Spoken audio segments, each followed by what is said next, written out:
Doctor Mohammad ইউনূসের যারা ঘনিষ্ঠ party যে কয়েকটা আছে সবাই তো একই কথাই বলতেছে। তো এরপরে হঠাৎ করে নির্বাচন দিয়ে ফেলবে, এটা তো আমার কাছে মনে হয় না। 1 বছর হয়ে গেল, এই 1 বছরে বাংলাদেশের রাজনৈতিক সংস্কৃতি কোনো পরিবর্তন এসছে কিনা? ধন্যবাদ আপনাকে। বিষয়টা হলো যে ধরেন আমি যদি তুলনা করি, ধরেন আমরা 52 বলেন, 52 পরে 68, 69, 71, মোটা থেকে বড়গুলো বলছি 90 এবং সর্বশেষ 2024। আপনি দেখেন আমরা 52 সালে ভাষা ফিরে পেয়েছি, 71 সালে শুধু একটা দেশ পাইছি, আর তেমন কিছু হয়নি। মুক্তিযুদ্ধ যে লক্ষ্য নিয়ে করেছি সেগুলো কিন্তু অ্যাচিভ হয় নাই।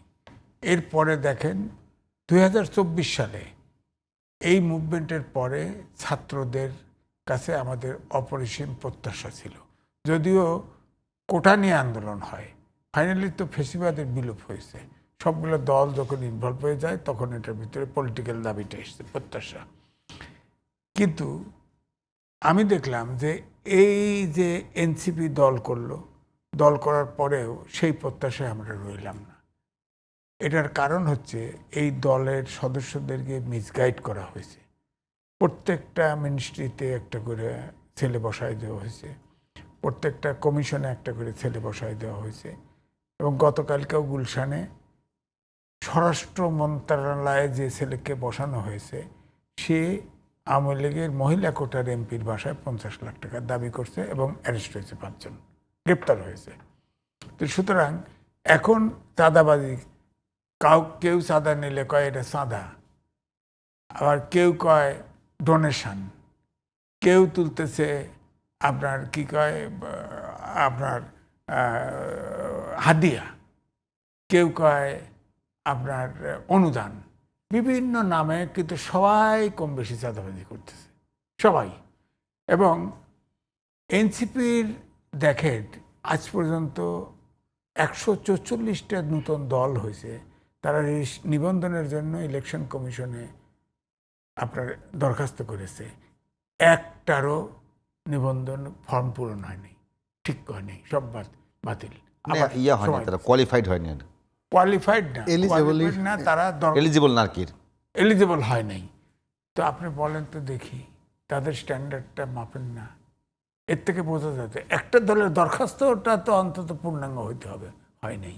এনসিপি সরকারই তো এনসিপিকে বড় রাজনৈতিক দল হিসেবে ট্রিট করছে। যেমন বড় রাজনৈতিক দলগুলোর সঙ্গে যখন বসছে তার মধ্যে এনসিপি আসতেছে, তাহলে বড় রাজনৈতিক দল কোন বিচারে করা হচ্ছে তাদেরকে? এটা ডক্টর মোহাম্মদ ইউনূস যা ইচ্ছে তাই করে। বিএনপি যা বসছে কেন? 4 দলের সাথে যখনই উত্তপ্ত হয়, ধরেন যে লন্ডনে বৈঠক হলো, রাজনৈতিক ক্ষেত্র খুব উত্তপ্ত হয়ে গেছিল, ডক্টর মোহাম্মদ ইউনূস উদ্যোগী হয়ে বেগম খালেদা জিয়ার মধ্যস্থতায় লন্ডনে বৈঠক হলো।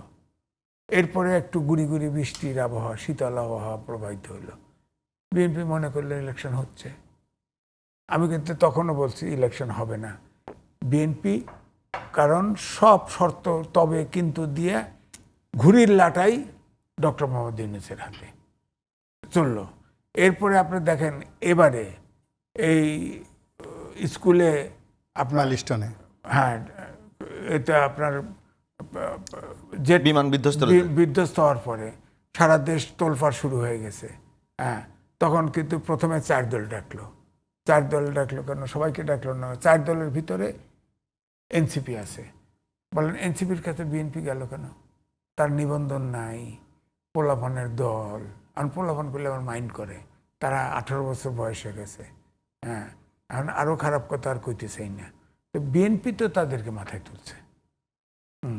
এরপরে দেখেন 13 দল রাখলো, 14 দল রাখলো, 14 দল ডাকে তারপরে কিন্তু সবাই মনে করছে ইলেকশন ফেব্রুয়ারিতে হচ্ছে। কিন্তু সেই লন্ডনের মতো লাস্টে কিন্তু আছে বলছে। আপনি খেয়াল করে দেখেন, ডক্টর মোহাম্মদ ইউনূস বলেছে যে এই অবস্থায় কি নির্বাচন করা সম্ভব? তারপরে আপনার কি কাজী জাফরের বিএনপির জামাল জাতীয় পার্টির মোস্তফা জামাল হায়দার, মোস্তফা জামাল হায়দার, সে এসে কয় 4-5 দিনের ভিতরে শিডিউল দিয়ে করতে পারল। এই শব্দ তো উচ্চারণ হয়নি। না, এটা সব- কিন্তু আজিজ ভাই, যেহেতু আপনি ওইদিকে গেছেনই, এখন কিন্তু অনেকগুলো পত্রিকা আজকেও রিপোর্ট করেছে যে আগামী মাসের প্রথম সপ্তাহের দিকে নির্বাচনের তারিখ ঘোষণা করা হবে। সবাইকে ডক্টর মোহাম্মদ ইউনূস ব্ল্যাকমেইল করেছে, এটা কি আপনি বিশ্বাস করেন না যে আমি আগামী- বিশ্বাস করি না। সে তো বলে নাই, সে তো বলে নাই, তার প্রেস সচিব বলেন, এত কিছু বলে, তার সবকিছু প্রেস সচিব দিয়ে বলায় সেটাও তো বলে নাই, এনসিপিও বলে নাই। এনসিপি বলে নাই। তাহলে এইটা একটু রনি ভাই কি বলবেন? আমি শেষ একেবারে- করি, বলেন। এনসিপি অলরেডি বলে ফেলছে, তখন এনসিপি বাইরে যা বলছে যে না, বিচার এবং সংস্কার ছাড়া নির্বাচন হতে পারে না, বলে দিছে। তো এখন আসেন, এখন উনি কিন্তু বলছে যে এই পরিস্থিতি নির্বাচন করা যায় না। তারপরে দেখেন ওই ইয়েতে আমি লিখলাম, দেখেন ডক্টর জামাত ইসলাম পাটগ্রামে যখন থানার থেকে আসামি চিন্তাই হয়, তখন কয় এই পরিস্থিতি কি নির্বাচন করা যায়? নাহিদ রয়টারকে সাক্ষাৎকার দিয়ে বলছে, যে মার্চের সাক্ষাৎকার দিয়ে বলছে এই পরিস্থিতি কি নির্বাচন করা যায়? গোপালগঞ্জে যখন এনসিপির পদসভা গেল, সেখানে ওই যে পাটোয়ারি বলছে যে পাটোয়ারি না, ওই যে কি হান্নান মাসুদ বলছে যে এই পরিস্থিতি কি নির্বাচন করা আগে তো যায়? যান বাঁচানো যাইতেছে না। সবাই এক কথা, অর্থাৎ ডক্টর মোহাম্মদ ইউনূসের যারা ঘনিষ্ঠ পার্টি যে কয়েকটা আছে, সবাই তো একই কথাই বলতেছে। তো এরপরে হঠাৎ করে নির্বাচন দিয়ে ফেলবে, এটা তো আমার কাছে মনে হয় না।